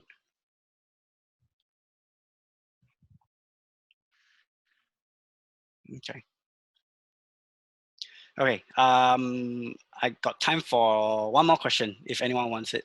Oh, sorry. Instead of learn more, what do you say? I say sign up. I prefer sign up. The learn more is more for blogging. Yeah. So sign up is like a more action, is it? Yeah, correct. Some very creative way, right, that we notice this psychology people do a lot, and our ads function better is when we create a call to action button in the ad, right? But the call to action button, Yes. let's say the call to action button is in the middle, but I point the arrow to sign up now, like sign to the sign up button. So I position it very nicely so people, they say, oh, okay, sign up now. Like somehow visually it makes sense to people, and then naturally they sign up more. So it's how we tweak the collaterals. How creative are we with the collaterals? Oh, how about like say the action you want is just to like the Facebook page? What should the button say? To like the Facebook page. Okay, Yeah. to like a Facebook page is a different campaign altogether. Right? So do you remember what I said earlier? When you set up a Facebook ad, there are different objectives. Yes, There's lead generation, right? Okay, so for liking a Facebook page, it'll be under maybe brand awareness. Or maybe, Yes. I think there's another option for page, objective called page, but I don't suggest using that. Just use brand awareness and then promote your Facebook page, right? Just promote it on the ad itself. So when people click on that, right, it's a like button. You can just select the like button on the options, and that will just be it. There will not be a form or anything like that. Oh, okay. It's just the button that says like. And then... Correct. Yeah, but you need to make sure you are putting the right content inside lah, to make sure people are liking the page. So I don't have to create an ad. Is to promote the page is just the page itself will be shown to the target audience? It's up to you. So you can create ads for it, but I don't suggest, because okay, why I don't suggest you promoting just a Facebook page, right? Because you're paying money for this. So put in your money into ads that relevant. So how you get people to like your page? Remember what I said earlier? Create content, create blogs that links to your Facebook page. Then people will naturally read your blog and go to your page eventually and like it, right? Oh, okay. Right, like if you see TaF.tc's one, right, every blog will have the Facebook link.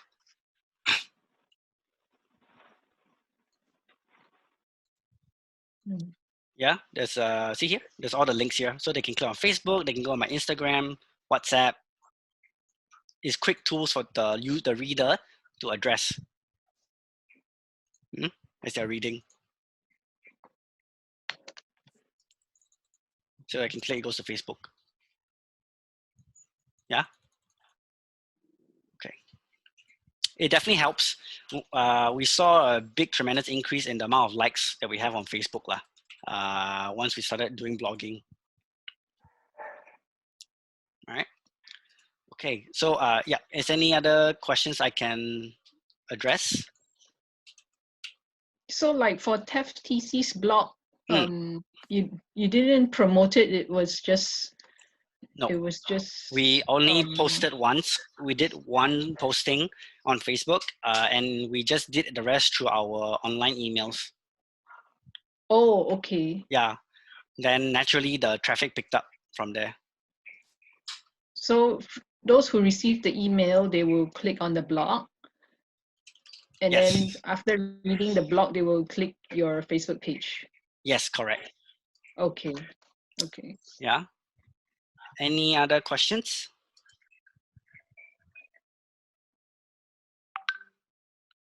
Okay, if no questions, don't mind. I would like you guys to help me fill up this form for me, because this is the first webinar we've conducted for entrepreneurs. So if it's a good feedback, if you guys like more of this, or if you want more in-depth software training for marketing, you can let me know also. Then, but one way for me to find out is through this form, the link here. Yeah, so I'd like to Okay. just get a few feedback from you guys. It's a very short form. Okay. Mm. Thanks for organizing this. Yeah, no this problem. Session. Yeah, I really think it's important right now during time period. Everything has to go online. So if you guys have any questions or anything else, really contact us, and we'll be happy to help you guys also. Yeah. Yeah. Thank you so much. No problem. Yep. Help me fill out the form. Yeah. Thanks. If not, my boss will come back to me and be like, "Hey, was it useful?" I don't know. I need to go back and review what was covered about Neil Patel because I took Yes. the SEO class already. So after this session, I have your emails. I will get my marketing team to send you the recording. Okay, because this is recorded right now, so I need to save it and do some things first. I'll send the recording through emails to everyone, and also I'll have a little guide for you guys of what we went through. Yeah, so it will have Neil Patel. We'll have the links to the tools that I mentioned. What else? And a bit of pointers lah for you guys to read up. All right. Everyone help done with the form? Hold on, I opened the Yes. survey form already. Yes.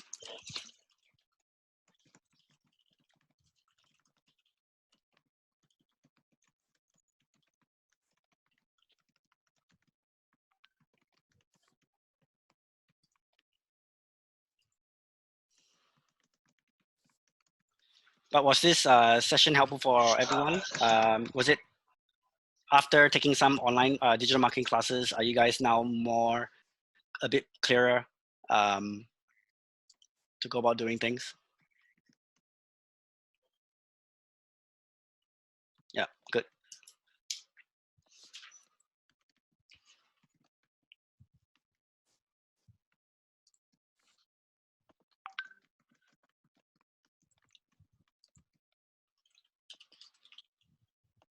Let me know when you guys are done with the feedback, and I can let my team know also to pull it up. Thanks.